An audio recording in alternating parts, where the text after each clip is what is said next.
La population de Podor est en effervescence pour accueillir les festivaliers, les invités, les artistes, et parce que pendant presque 2 ans, donc ce festival qui est resté vraiment quelque chose que ces populations se sont appropriées, n'a pas été là pour accompagner ces populations elles-mêmes. Les gens sont pressés de retrouver les invités et de leur montrer une fois de plus que Podor, c'est une ville d'hospitalité. Mais c'est un exemple aussi. Beaucoup de gens nous disent que vous avez l'une des plus belles villes, très bien lotissée, le lotissement du Podor, nous dire que c'est très bien éclairé et c'est assez propre. C'est vrai qu'il nous manque plein de choses qui font qu'on peut accueillir, mais de fil en aiguille, de festival en festival, on arrivera à mettre sur pied toutes ces structures-là. Mais ce qui se prépare davantage à Podor, c'est de magnifier le cousinage à plaisanterie pour retrouver la paix. C'est entre les Diola, les Sérères, les Halpulaar, mais nous ne sommes pas seuls en Afrique de l'Ouest. Nous avons nos cousins, les Soninké, nos parents qui sont des Wolofs, les Mours de l'autre côté, et tout cela, ce sont nos voisins qui ont été témoins de ce que ça représente, ce cousinage à plaisanterie. Et même dans ces autres communautés, il y a des cousinages qui font que c'est ça le charme sur le continent africain. C'est ça que nous voulons magnifier. Cette année-ci, j'ai la chance, parce que nous nous acheminons vers le Forum mondial de l'eau, d'avoir l'acceptation de venir de la part de la collectivité Lébou, avec le Jaraaf Youssou Ndoye qui vient avec presque beaucoup de dignitaires du Cap-Vert. On dit comme en pulaar, eux, ils sont des pêcheurs de l'eau salée, nous sommes les pêcheurs de l'eau douce. Et il n'y a que ces deux eaux qui font l'eau. Et donc, ils se retrouvent pour magnifier, par exemple, cette parenté. Et cette parenté va être accompagnée aussi beaucoup de rencontres sur le plan développement.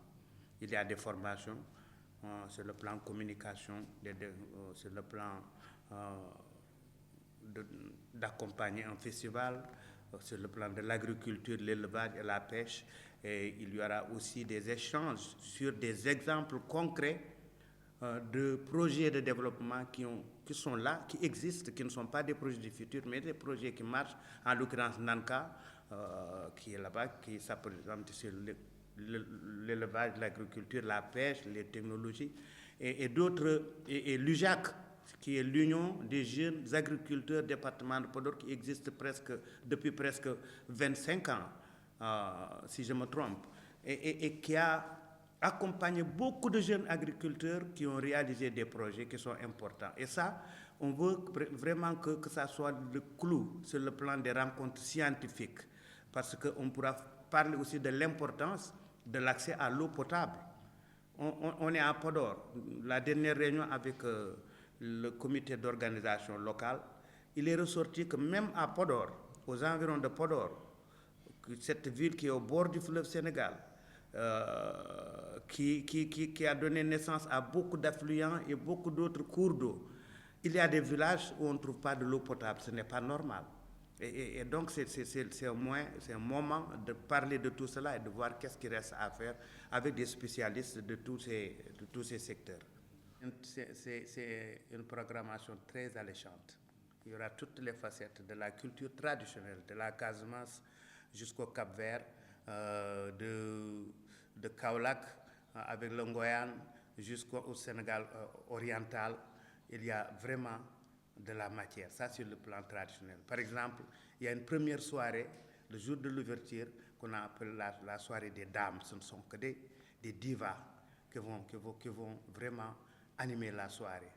Et le lendemain, moi je suis au milieu avec d'autres invités, les Abou Djouba, les frères Guissé, Dembe Guissé, les plus jeunes, et beaucoup d'autres, parce que je veux que le reste soit une surprise pour les populations et les festivaliers. Et quelque chose qui me tient à cœur, c'est de donner de la place à la musique urbaine, à la culture urbaine. Et ça, ce sera le clou de la soirée, avec des jeunes comme Gaka Blende qui va venir, avec Fata, avec comment elle s'appelle encore, Ilam, qui nous vient du Canada. Donc ça, c'est les jeunes qui sont partis d'ici, qui ont réussi, avec Advisor, qui est un musicien rappeur de la Mauritanie, et du Sénégal, qui est en train de faire feu et flamme actuellement aux côtés de Paco Legnol et les autres.